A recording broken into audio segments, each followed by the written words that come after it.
il est venu la violer dans la maison qu'elle partage avec son mari actuel. Mais qui fait ça? Qui fait ça? Bienvenue dans ce premier épisode dédié à la couverture intégrale du procès très médiatisé de Sean Combs, qui est aussi connu sous le nom de P. Diddy ou Puff Daddy. Pendant plusieurs années, il a changé son nom selon les circonstances qui se passaient.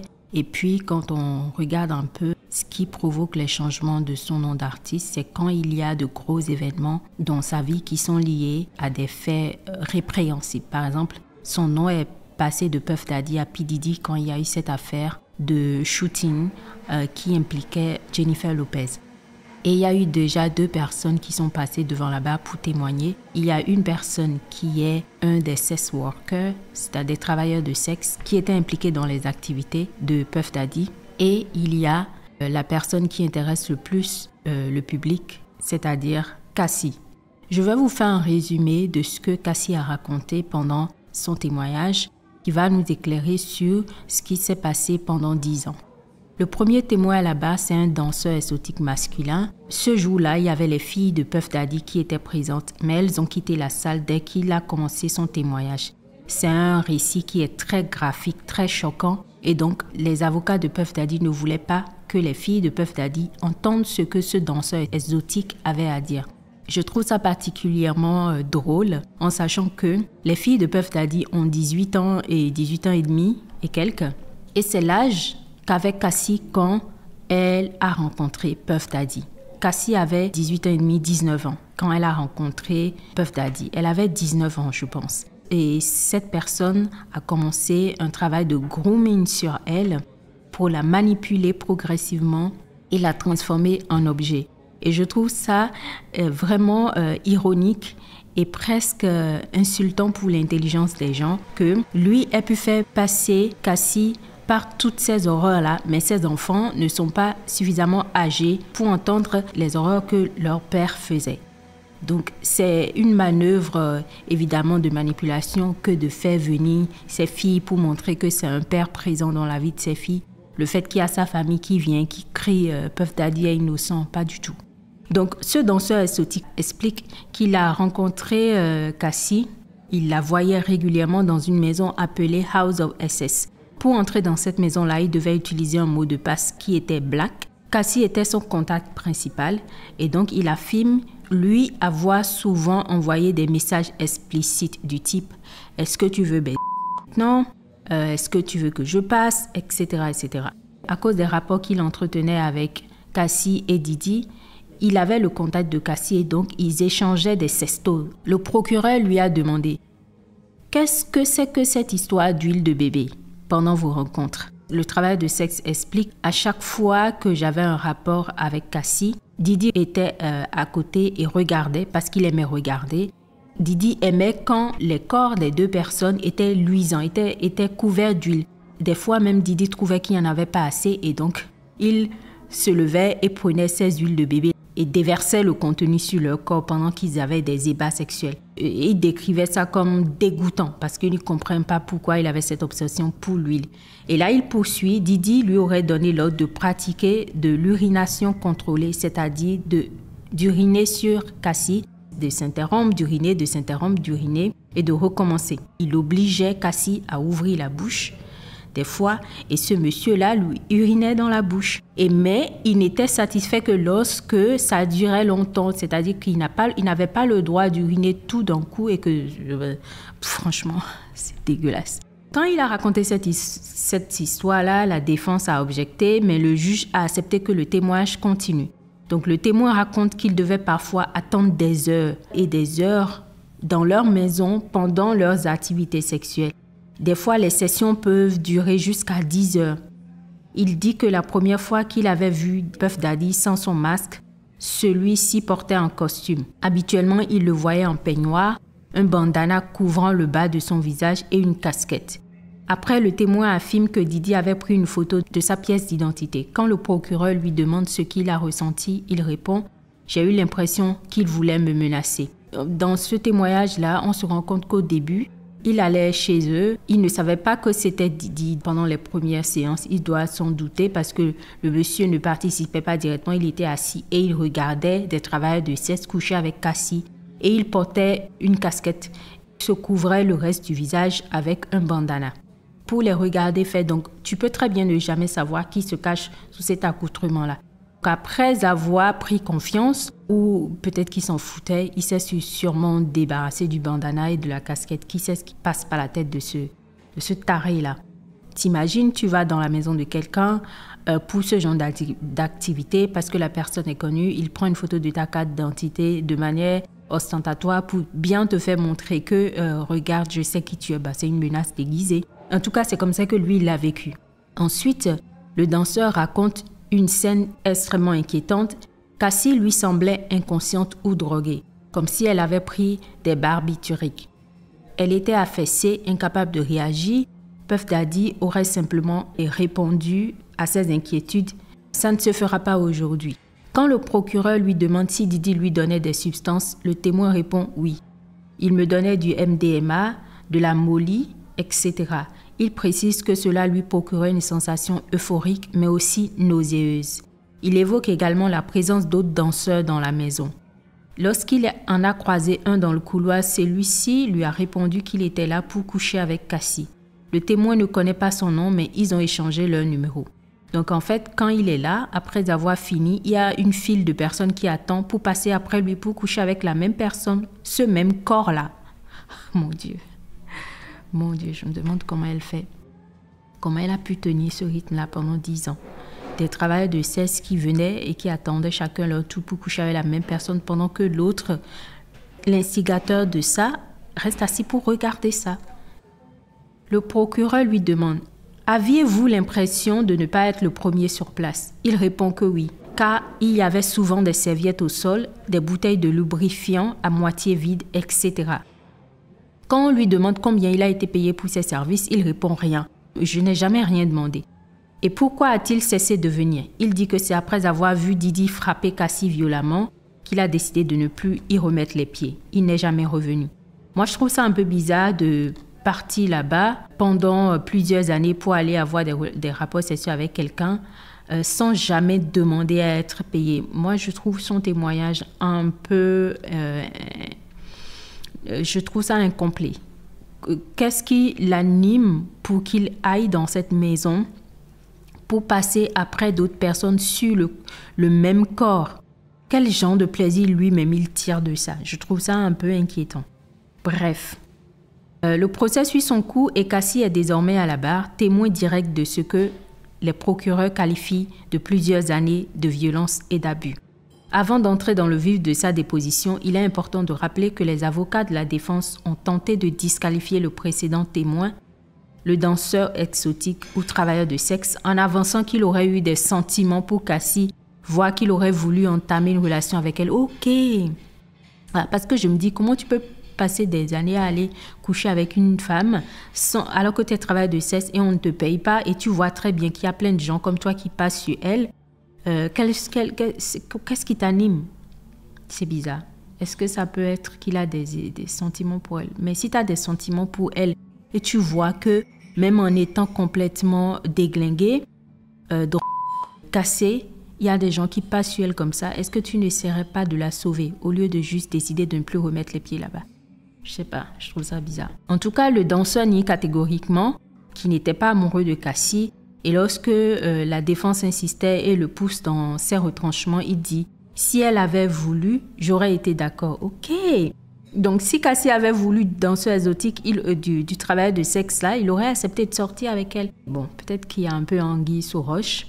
Les procureurs demandent à Cassie comment elle gagnait de l'argent si elle ne sortait pas de disques. Elle répond qu'elle animait des soirées. On lui demande ensuite comment elle se présentait. Il voulait que je me fasse les ongles d'une certaine manière. En 2009, il m'a demandé de me raser la tête en réaction à une dispute. Elle explique que ses sentiments par rapport à ces changements physiques étaient partagés. Il voulait qu'elle s'entraîne pour se préparer au freak-off. Alors, imaginez le truc. Elle le rencontre quand elle avait 19 ans.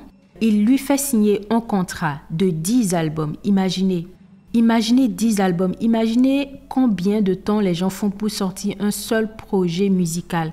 Combien d'années ça prend. Parce que quand tu sors un projet musical, avant que ça ne sorte, ça peut te prendre 2 ans, 3 ans de production, de travail, d'écriture, de composition, etc. Et quand ça sort, tu dois accompagner ça, en faire la promotion. Et si tu es bien accompagné, tu organises des concerts. Et les concerts, quand tu dois faire un tour sur toute la planète, ça peut prendre des années. Imaginez 10 albums. En fait, ce n'est pas vraiment un contrat d'album, mais c'est une prise d'otage. Et au lieu de faire ça, monsieur a juste transformé cette personne-là en poupée gonflable. Elle ne sortait pas de disques et donc elle animait des soirées pour gagner de l'argent, sûrement en plus de les miettes que Didi doit lui donner. Et en plus de ça, elle devait se préparer aux freak-offs.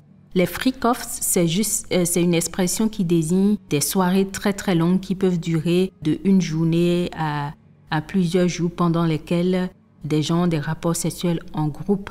Et en l'occurrence, dans le cas de Cassie et de Didi, c'est des soirées pendant lesquelles elle était offerte à des personnes qui passaient pour coucher avec elle pendant que Didi regardait ou participait. Au lieu de faire de la musique, il l'a complètement déshumanisé. Bref. Concernant les finances, elle indique qu'il lui donnait parfois de l'argent liquide ou payait directement ses factures. Elle était chez lui tous les jours et interagissait fréquemment avec son personnel. À propos de ses coffres-forts, elle pense qu'ils contenaient de l'argent et des bijoux. Donc en fait, elle habitait chez lui, Elle était sous son joug. Et elle était complètement dépendante financièrement, mentalement, professionnellement. Elle était complètement sous la coupe de cette créature. On lui demande ensuite si elle a déjà manipulé une arme à feu pour Puff Daddy. Elle dit oui. Nous allions dans un club à downtown Los Angeles. On avait pris des champignons. J'étais défoncée. Il m'a dit de mettre le flingue dans mon sac. J'étais paniquée. Puis vient la question du voyeurisme. On lui demande à quel moment Puff Daddy en a parlé pour la première fois. Elle raconte qu'il l'avait encouragée à appeler une escorte sous extasie. Elle portait un masque vénitien à ce moment-là. Le procureur demande « Pourquoi n'avez-vous pas pu lui dire non ?» Je ne voulais pas qu'il soit en colère. Il venait de partager cette part de lui avec moi. Ok. Donc elle a cru que ça créait un lien entre peut-être le fait qu'il lui avoue qu'il aimait regarder les gens se faire le B-word. Et elle a cru que ça allait les rapprocher, créer du lien entre eux, mais elle n'a pas vu qu'en fait, il essayait juste de la manipuler, de la désensibiliser à ce qu'elle va devenir plus tard. Et du coup, on lui demande c'est quoi la fréquence de ces freak-offs. Elle dit que ces événements étaient très fréquents, quasiment chaque semaine. Étiez-vous consciente à chaque fois? Non. Je ne dormais pas, mais j'étais sous drogue. Quand le procureur lui demande si elle se souvenait de tous les freak-offs, elle répond non, il y en a eu trop, je n'arrivais plus à suivre. Elle se met à pleurer à la barre. Avez-vous déjà dit à Signe que vous vouliez arrêter? Oui. Elle dit, la voix dit doucement, car elle avait peur de sa réaction. Le procureur montre un échange d'emails où Sincombe lui demande « Comment appelais-tu ton grand-père » Elle répond « Pop Pop ». Et Combe l'a obligée à l'appeler ainsi. À l'époque, je ne réalisais pas à quel point c'était irrespectueux, dit Cassie. Les messages évoquent aussi l'organisation des freak-offs. Elle devait préparer son corps, préparer de la cire. Elle devait avoir une certaine température corporelle. Ah, mon Dieu, rien que de lire ça, je suis fatiguée pour elle. Je me demande comment elle a tenu. On lui demande si elle avait consenti à être urinée dessus. Elle a dit non, c'était dégoûtant, j'ai failli m'étouffer. Mais lui, il aimait ça. Avez-vous envie que Shin soit celui qui fasse ça? Je ne voulais que personne ne le fasse. Elle raconte les dégâts dans les hôtels. Le plus coûteux, selon elle, était l'Intercontinental de New York. Il redécorait toute la chambre après. C'était absurde. Ok. Donc en fait, le procureur là lui demande si elle aimait les kinks de Sincombe, aka Puff Daddy, si elle aimait qu'on lui verse des trucs brûlants sur le corps, qu'on lui urine dans la bouche ou sur le corps. Elle dit que non, qu'elle trouvait ça dégoûtant et donc Elle n'avait pas envie qu'on lui fasse ça, que ce soit syncope ou les travailleurs de sexe qui venaient. Mais apparemment, les séances de freak-off devaient être complètement sauvages parce que à chaque fois qu'il passait dans une chambre d'hôtel pour qu'elle soit, si je peux me permettre, pas toutes ces personnes-là, la chambre se transformait en champ de bataille parce qu'il devait redécorer toute la chambre après et ça coûtait des centaines de milliers d'euros. Et là, elle dit il redécorait toute la chambre après et c'est absurde. On lui demande où est-ce qu'il trouvait ces travailleurs de sexe pour passer chez eux et dans les hôtels. Elle dit qu'elle trouvait les escortes sur Craigslist. Craigslist, c'est un site de vente de personne à personne, mais en même temps de rencontres entre personnes qui ont des personnes qui cherchent des travailleurs de sexe ou qui ont des penchants sexuels particuliers. C'est un site vraiment, bref. Parfois, ils allaient sur Backpage, mais ils n'allaient jamais seuls. C'est-à-dire, je ne contactais personne de ma propre initiative. Un jour, un travailleur de sexe ou escorte ne performait pas bien. Il a immédiatement été renvoyé. Un escorte sûr, c'est quelqu'un qui n'est pas un policier, ni du genre à aller tout raconter partout. On lui demande, mais comment arrivait l'argent liquide?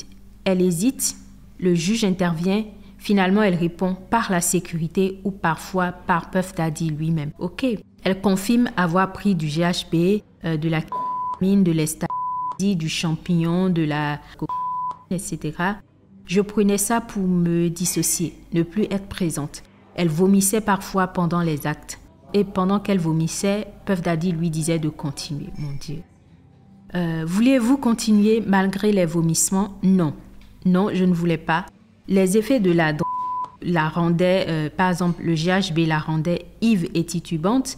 L'ecstasy la rendait euphorique, mais avec des vomissements. La cocaïne lui donnait le cœur qui battait très vite. Elle n'aimait pas ça du tout. Les champignons, elle dit que les mûres prenaient vie, c'est-à-dire qu'elle avait des hallucinations visuelles et auditives. Et quand il n'y avait pas de drogue, Puff Daddy me disait à qui m'adresser. Le procureur lui demande « Que faisait-il quand les escortes éjaculaient sur vous ?» Cassie répond « Il voulait que je transfère ça sur lui. » Elle dit qu'elle ne voulait pas, mais elle se sentait comme un objet. Parfois, il regardait via FaceTime. Parfois, c'était enregistré. Quand elle retrouvait des vidéos sur ses appareils, elle les effaçait. Quand les vidéos étaient sur les appareils de Puff Daddy, lui demande le procureur « Que faites-vous » Je lui demandais, répond Cassie, je ne sais pas s'il les supprimait. En fait, plus j'écoute le procès, plus je me rends compte que Puff Daddy vivait à travers Cassie. En fait, il y a des hommes qui ont envie d'être une belle femme. Ils savent qu'ils ne le seront jamais. Du coup, ils vivent les expériences sexuelles à travers ce qu'on inflige à leurs femmes.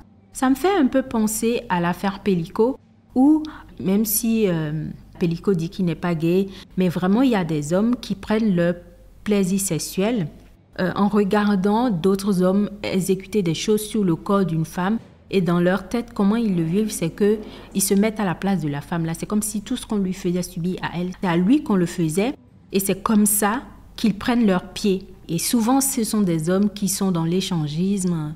On ne va pas shamer les gens ici. Ce n'est pas du tout le but de ça. Mais je me pose des questions, vous voyez, je me pose des questions sur qu'est-ce qui peut pousser quelqu'un à faire des choses comme ça. J'ai l'impression qu'il était jaloux de sa beauté, de sa jeunesse et qu'il avait envie de lui faire payer pour ça. Sinon, pourquoi est-ce qu'il lui inflige tout ça? C'est des questions que je me pose. Je n'affirme rien. Alors, je ne sais plus si vous vous rappelez, mais il y a une vidéo qui a circulé où on voit Puff Daddy courir, venir se jeter sur Cassie qui était couchée dans le couloir et qui lui assénait des coups. Ce jour-là, il y a eu une séance de freak-off, c'est-à-dire que plusieurs hommes sont passés pour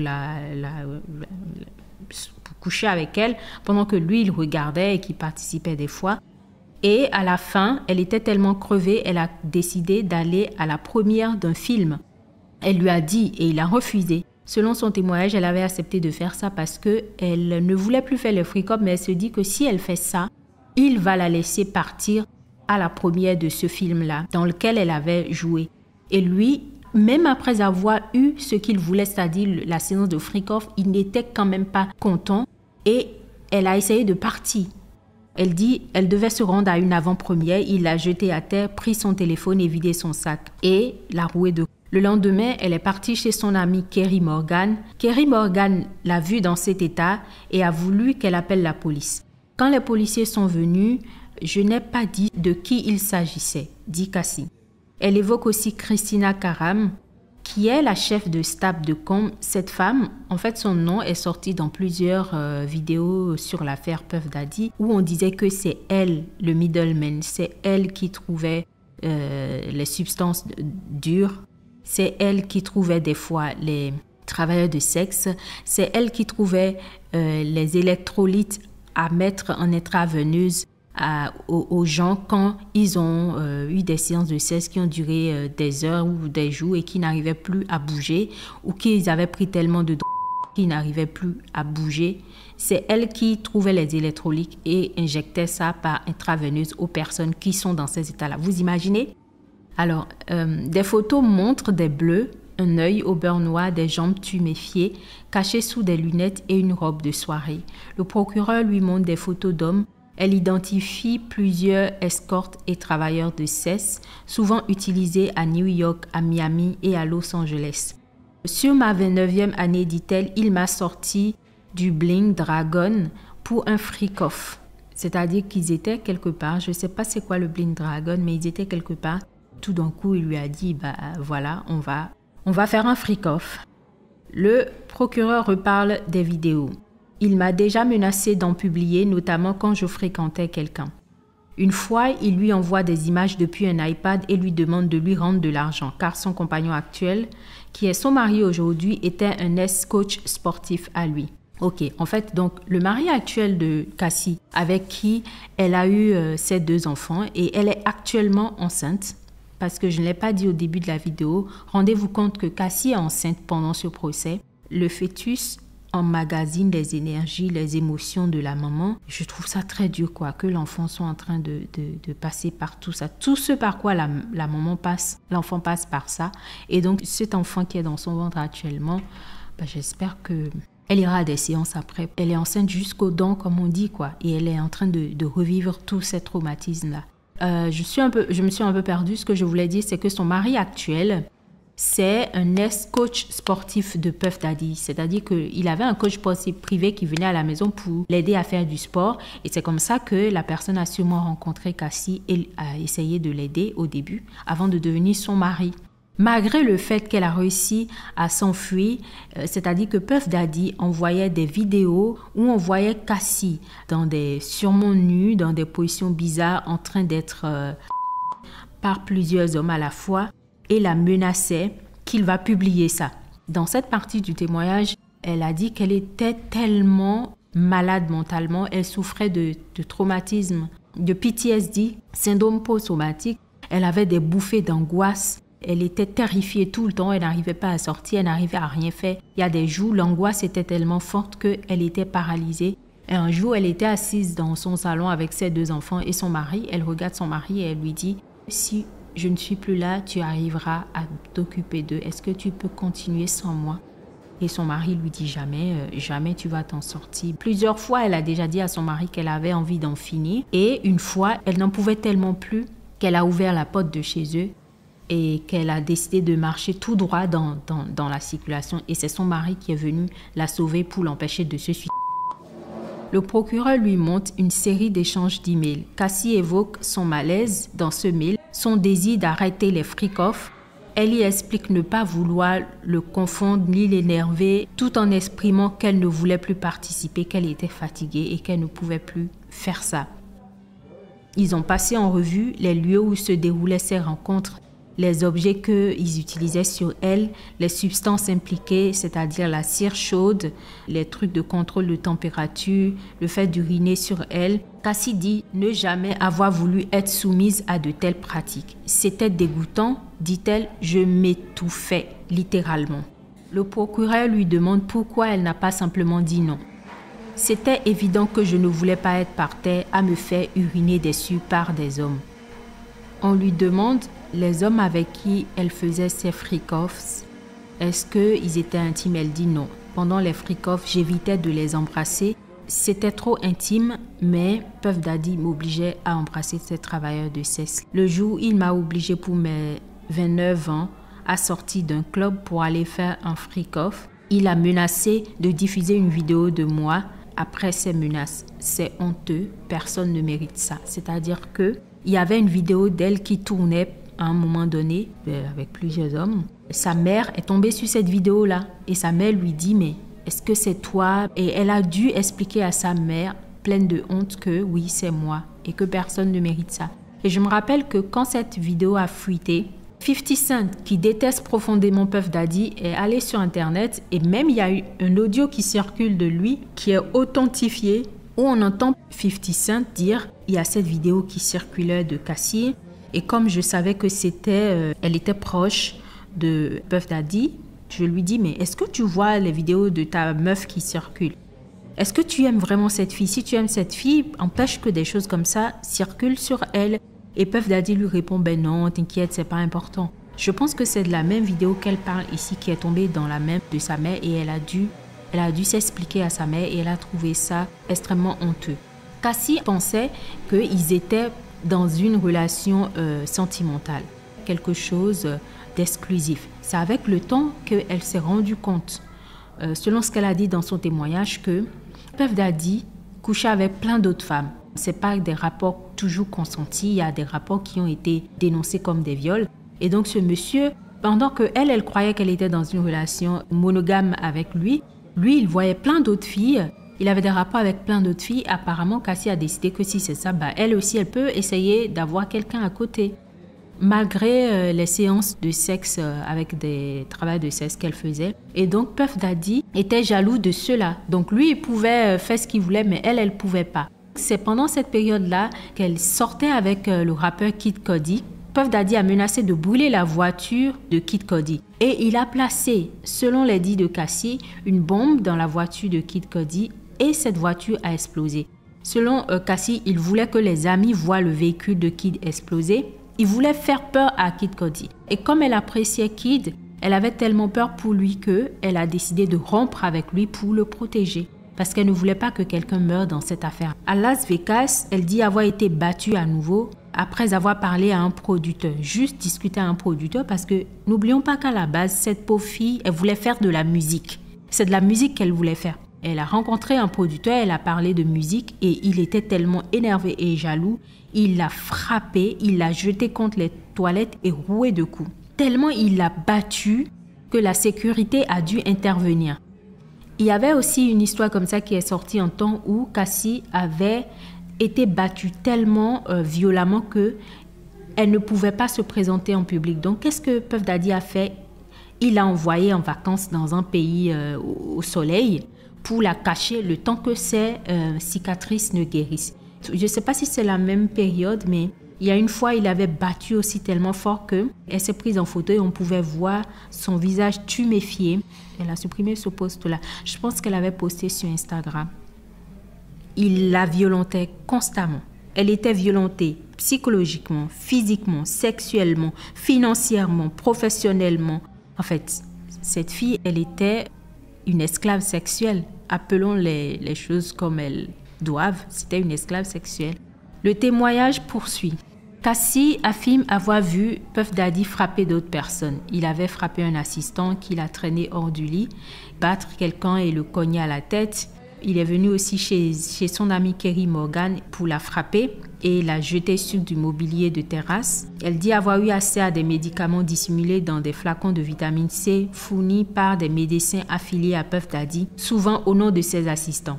Lors d'un dîner à Malibu, Puff Daddy lui parle de Burning Man. Cassie précise qu'elle était déjà en couple avec son mari actuel. Ce soir-là, Puff Daddy serait venu chez elle et l'aurait violée sur le sol de leur salon. Mon Dieu, quel monstre. Quel monstre ce type. Quel monstre. J'ai pleuré, dit-elle, il a continué et il a éjaculé en moi puis est parti. Elle dit avoir eu plus tard des rapports sexuels consentis dans le cadre de leur relation tumultueuse de 10 ans. Pendant qu'elle était avec son mari actuel au début de leur relation, elle couchait quand même avec Puff Daddy et était obligée de continuer à faire certaines choses sexuelles avec lui parce qu'elle avait peur. Un peu comme quand elle sortait avec Kid Cudi et qu'il l'obligeait à aller faire des freak-off et que, en fait, elle était juste un objet pour ce type. Il est venu la violer dans la maison qu'elle partage avec son mari actuel. Mais qui fait ça? Qui fait ça? C'est-à-dire que cette personne se prenait pour qui même? Comme s'il était intouchable, comme si personne ne pouvait rien lui faire. Vous savez, il y a des gens qui pensent que c'était un agent du FBI ou un agent en soum-soum, comme on le dit, c'est-à-dire que, ou un de la CIA, je sais pas. Et que c'est pour ça que pendant des années, ils étaient au courant de ce qu'il faisait. Ils n'ont jamais voulu l'inquiéter parce que c'est quelqu'un qu'ils utilisaient pour créer un peu du désordre dans la communauté africaine, pour plafonner certaines rhétoriques sur la communauté noire. Je ne serais pas du tout étonnée si c'était vrai. Aujourd'hui, ces filles à lui ont l'âge que Cassie avait quand il a mis la main sur Cassie. Il lui a vendu du rêve. Elle, en étant complètement naïve, son cortex préfrontal n'était pas développé. Elle a cru aux histoires de ce monstre. C'est même pas un monstre, c'est un être humain, c'est juste qu'il est pourri, il est complètement... il est ravagé, quoi. Elle a cru en ce que lui vendait cette personne parce qu'elle avait envie de faire de la musique, c'est ce qui la passionnait. Il lui a lavé le cerveau, l'a transformé en objet sexuel, en esclave sexuel, et elle n'a plus servi qu'à ça pendant plus de 10 ans. Elle ne chantait pas, même quand elle allait en studio et qu'elle préparait des sons, les sons n'étaient pas sortis. Au début, avant qu'elle ne devienne complètement et entière, uniquement l'esclave sexuelle, il contrôlait toute sa journée, c'est-à-dire qu'il avait acheté un appartement pour elle à 10 minutes de sa maison à lui. Et pendant ce temps-là, il était encore en relation avec son ex-femme qui est décédée, dont il est soupçonné d'ailleurs de son meurtre, allegedly. Et il lui organisait complètement sa journée, c'est-à-dire de telle heure à telle heure, tu fais telle chose avec telle personne. Et dans ce programme-là, elle devait passer au studio. Ses chansons ne sont jamais sorties. Ces sons qu'elle a préparés en studio n'ont jamais vu le jour parce qu'après, les freak-off ont pris le dessus. Imaginez, vous, dans votre propre corps, plusieurs fois par semaine, vous avez des rapports sexuels violents, sous drogue, toutes sortes de drogues, avec plein de pratiques dégradantes, humiliantes et dégoûtantes qu'on inflige à votre corps et à votre esprit plusieurs heures, plusieurs fois par semaine à un moment donné, la musique n'était même plus la chose à faire. Il ne faisait plus que ça. Elle ne voulait plus le faire, elle a voulu sortir, mais elle ne pouvait pas sortir parce qu'il menaçait de tuer tout le monde. Parce que c'est quelqu'un de violent qui utilisait les menaces pour avoir ce qu'il voulait. Franchement, moi, ce témoignage, ça m'a vraiment remué. Ça m'a fait penser à plein de théories. Déjà, une chose est claire, c'est de la soumission chimique. Par rapport à l'affaire Dominique Pellicot, c'est de la soumission chimique. C'est quelqu'un qui a mis la main sur une jeune fille, qui l'a mis sous... Quand tu es accro, tu n'es plus toi-même. Donc, déjà, elle est très très jeune. Elle n'a aucune expérience suffisante pour savoir quoi que ce soit. Et en plus de ça, on rajoute de la drogue. Elle était perdue. Elle était perdue. Et elle était seule face à ce type-là, qui la frappait devant les gens. Et personne ne la défendait, qui invitait des amis, des travailleurs de sexe, etc., à venir coucher avec elle, et personne ne la défend. Et il la battait pendant les séances-là, personne ne la défend. En fait, tout le monde était au courant de ce qu'il faisait subir à cette femme-là, et personne ne l'a défendue. Ils ont tous vu ce qu'il lui faisait faire, ils ont tous vu la violence qu'il lui infligeait, et toutes ces personnes-là, dans le milieu de la musique, qui font les durs dans leurs chansons dégradantes, personne ne lui est venu en aide. Personne. Et pendant cette période-là, elle a eu à tourner le film Oni, elle a eu à tourner un autre film. Quand elle était dans des films, il venait, il avait des conversations avec ses co-stars masculins, il les menaçait. C'est un pervers, c'est quelqu'un qui est dans le contrôle absolu. C'est le témoignage un peu en résumé de Cassie. Et dans les prochains jours, je vais vous poster la contre-examination, c'est-à-dire que là, elle témoignait et maintenant, les avocats vont lui poser des questions en essayant de détruire ce qu'elle a raconté, en essayant de trouver des fautes dans ce qu'elle a dit pour disqualifier tout ce qu'elle aura raconté. Voilà, on se tient au courant. Quelle triste histoire.